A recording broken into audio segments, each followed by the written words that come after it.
war with Iran is coming. Axios is reporting that it is imminent. It might be days away. And they say that there's an inside source that says 90% likelihood that Trump's going to order the war. We've got 2 aircraft carriers, 12 fighters, 150 transport planes. We brought almost our entire fleet into the Gulf, ready to go in a war with Iran. No one on the left wants this. No one on the right wants this. The only people who want this, are you listening, Larry Ellison? The only people who want this is Israel. So the people who are starting this disastrous war is Israel. The people who want this is Israel.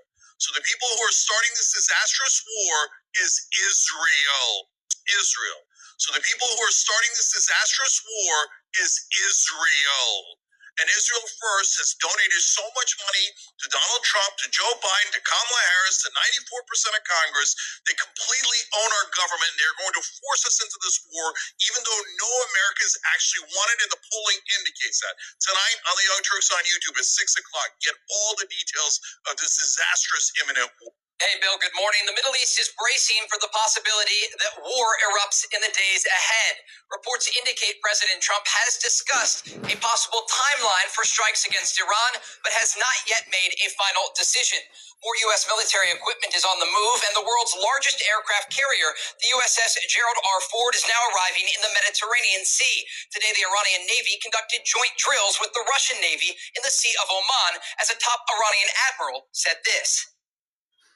The naval forces of the Army of the Islamic Republic of Iran routinely conduct various exercises around the world within the framework of defense diplomacy programs.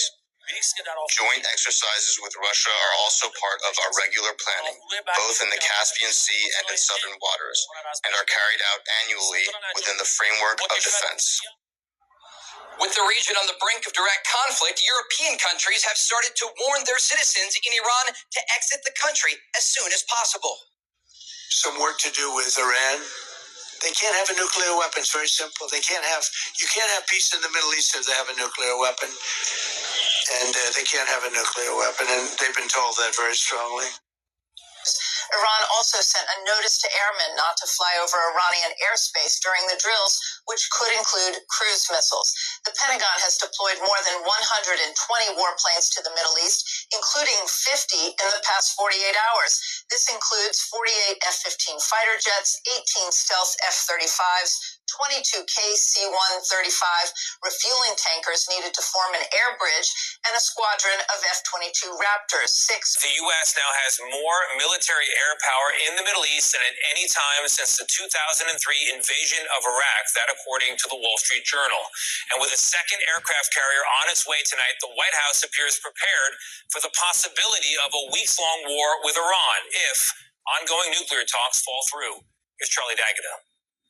The Iranian Navy held joint exercises with Russian ships today, a show of force in the face of renewed threats of military action from President Trump, who has warned the regime it must curb its nuclear program. They must make a deal, or if that doesn't happen, I maybe can understand. If it doesn't happen, it doesn't happen. But bad things will happen if it doesn't. The president. Mr. President, are you Now is the time for Iran to join us on a path that Tonight, we know the president. Breaking tonight, President Trump confirms that he is, in fact, considering military action against Iran. This evening, Iranian leaders have said any attack by the United States, limited or not, would cause them to unleash their vast missile arsenal at U.S. bases. The amount of military hardware the Pentagon is positioning in the region signals it is not a question of if, but when. There'll be news coming out in just the past. the President of the United States repeatedly says that his military is the strongest in the world. But the strongest army in the world can sometimes be slapped so hard that it can no longer get up. They constantly say, we have sent an aircraft carrier toward Iran. Sure, very well. An aircraft carrier is certainly a dangerous piece of equipment, but more dangerous than that is the weapon that can sink your carrier to the bottom of the sea. In one of his recent remarks, the President of the United States said that for 47 years, America has not been able to eliminate the Islamic Republic. He complained about it to his own people. That is a good admission. And to that I say, you will not be able to do it either. This is a wake-up call, all of America, all of Europe. You are next. How many on the terror watch list got in? We don't know the answer to that question. That is very dangerous as a national security expert, which is what the FBI Director Wray talked about coming from Hamas. The ongoing war in the Middle East has raised the threat of an attack against Americans in the United States here on our own soil. Donald Trump attacks, it won't be like last year. Last year, the US only targeted Iran's nuclear sites. They flew in, they bombed, and they left. This time, it is likely to be a sustained campaign, one that will target government and security installations. Reports say the US military is preparing for that. They're bracing for the possibility of a weeks-long operation. And chances are, this will be devastating. Several US bases and soldiers are within Iran's missile range, plus Tehran has threatened to hit American allies too. Allies like Saudi Arabia and the UAE. Many of these countries are opposed to an attack on Iran. They don't want an attack. They have publicly refused to give their airspace for such an attack on Iran. So we're talking about a very risky move, both politically and militarily. Yet Donald Trump appears to be considering it. Look at this report in the US media. It says Trump promised to support an Israeli strike on Iran's missile program, not nuclear sites, on the missile program.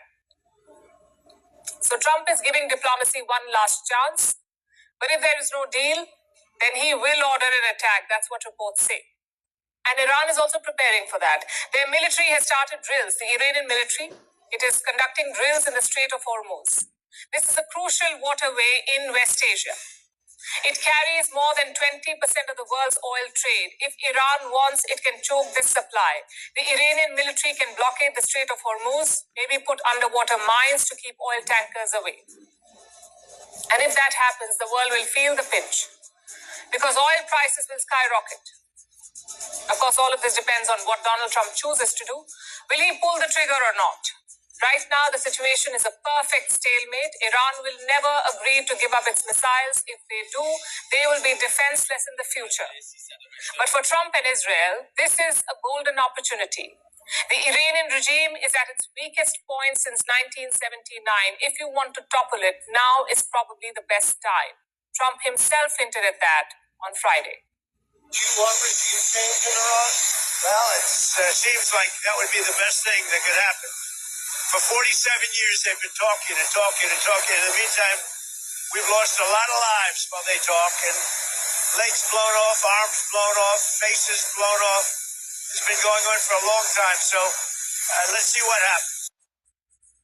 The talks tomorrow will be crucial. Every failed discussion will set off alarm bells. It brings us one step closer to the possibility of war.